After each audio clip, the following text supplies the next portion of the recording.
Hi guys, welcome back. I just wanted to tell you a little story about how the Roman Catholic Church, specifically through the Pope's authority, consider me to be a heretical in the ways of doctrine of the Catholic Church. Now the reason they believe this, and have actually openly said this, is not because of any particular thing I have done wrong. It's because of a part of the Bible which I read and applied in my life, which they have thrown out. In their New International Version, there's no fasting, there's no holy silence, there's none of that stuff in there. Half the Psalms, which that is based on, are gone. But I did for Lent about 4 or 5 years ago, a holy silence, and I lasted 43 days.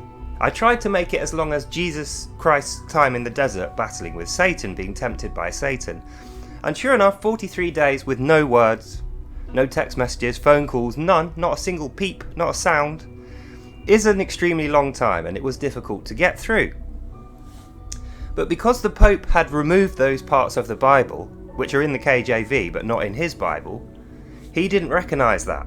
And actually, because I've done that in contravention and contradiction of his doctrines, the Catholic Church doctrines, that makes me heretical in his eyes.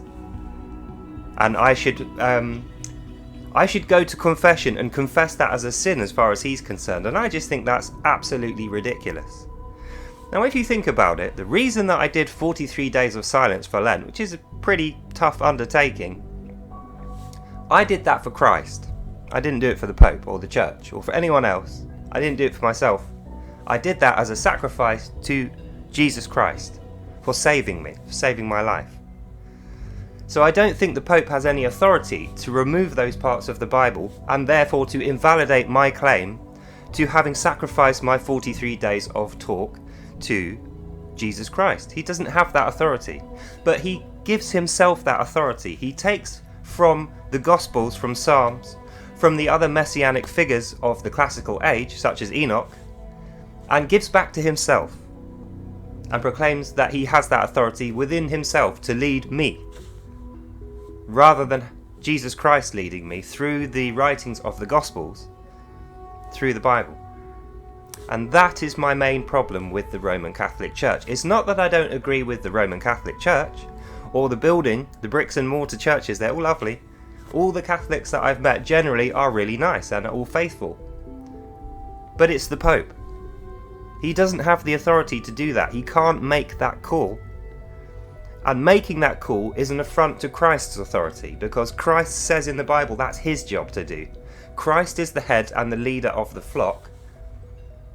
And the bishops and the priests and the deacons are supposed to stay behind to encourage the back rank, to speed them up towards the heavenly door, not to stand at the front and lead us away from it, which is what they're doing if they're not standing behind Christ and following what Christ has told them to do, which is exactly why I don't think that the Roman Catholic Church, led by the Pope, are making very good decisions at the moment. They're just not for me. In fact, this is why most European countries actually kicked out the Jesuit order and the high priests of Catholicism, the Roman Catholic bishops and such, for a large part of the last 100 years. They only recently got back in, and I don't agree that they should have been let back in. But does that mean I think Roman Catholic churches shouldn't be let in? No, not at all. Most of the churches in this country were or are Roman Catholic. The Roman Catholics are responsible for building most of the nicest, most pretty churches that I enjoy and worship within.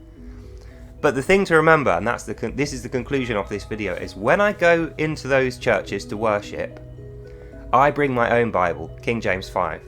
I won't use their Bible. And I question why they took out any mention of fasting and silence for Holy Lent, when Christ says directly that if you are to cast out a demon, you need Christ's help, and the tools you use are fasting and silence. But without those tools, you can't do it. You need the Pope.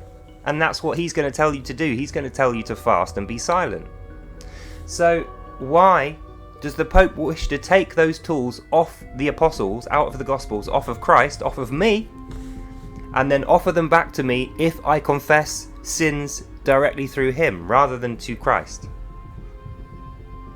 That's a question you can answer yourself.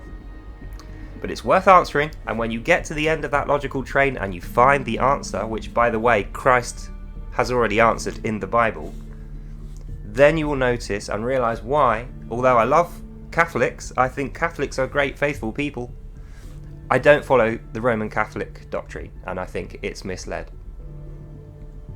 So anyway, that's the end of this video. Hope you enjoyed that and you learnt something. God bless you all, and I'll see you in the next one.